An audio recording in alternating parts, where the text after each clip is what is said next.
360 டேப்பில் மந்த்ராவுடைய ஐரி ஸ்கேனரை எப்படி கேப்சர் பண்ண வைக்கிறோம், எப்படி ஒர்க் பண்ணுறது மட்டும் பார்க்கலாம். இது வந்து ஆதார் பேஸ்டு. ஸோ இந்த டேப்பும் ஆதார் பேஸ்டு. பட் 2 அப்ளிகேஷன்ஸ் ஒன்றா ஒர்க் ஆகாது. அதனால் நான் என்ன பண்ணியிருக்கேன்னா, ஸோ ஃபிங்கருக்குள்ளே ஸ்கேனரை கேபிள் ரிமூவ் பண்ணியாச்சு. ஐரிஸ் கலர் கேபிளை கனெக்ட் பண்ணியிருக்கேன். இந்த ஜஸ்ட் கனெக்ட் பண்ணி முடிச்சுட்டு நம்ம இப்போது டேப்பில் பார்த்தீங்கன்னா ஆதார்க்குள்ள டேப்பு இங்கே இன்ஸ்டால் பண்ணியிருக்கோம். இது வந்து ஜஸ்ட் உங்கள் ப்ளே ஸ்டோரில் போய்ட்டு டிவைஸை இன்ஸ்டால் பண்ணிக்கும். ஸோ இன்ஸ்டாலேஷன் பண்ணதுக்கப்புறம் இந்த டிவைஸ் இஸ் ரெடின்னு வரும்.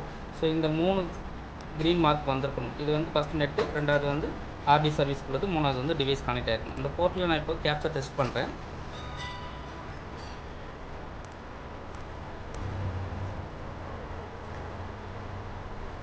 இந்த மாதிரி க்ரீன் மார்க் வரும். ஸோ உங்களுடைய கேப்சரிங் குவாலிட்டி 81% காமிச்சிருக்கு. ஸோ இது கனெக்ட் பண்ணதுக்கப்புறம் உங்களுடைய ஆதார் அப்ளிகேஷனுக்கு போகணும். ஆதார் அப்ளிகேஷனில் எப்படி பண்ணுறாங்கன்னு ஒரு டைம் செக் பண்ணிக்கலாம்.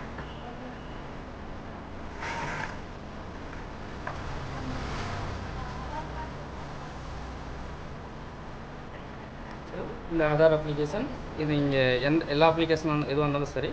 ஸோ இங்கே போயிட்டு ஜஸ்ட்டு அவங்களுடைய கோட் நம்பர் கொடுக்குறோம். கொடுத்த உடனே நார்மலாக டிவைஸ் வரும், கேப்சர் எடுக்கும்.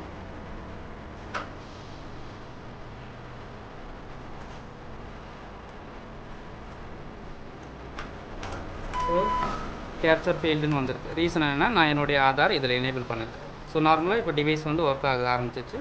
ஸோ உங்களுடைய அப்ளிகேஷன்ஸில் இப்படி தான் ஒர்க் ஆகும்.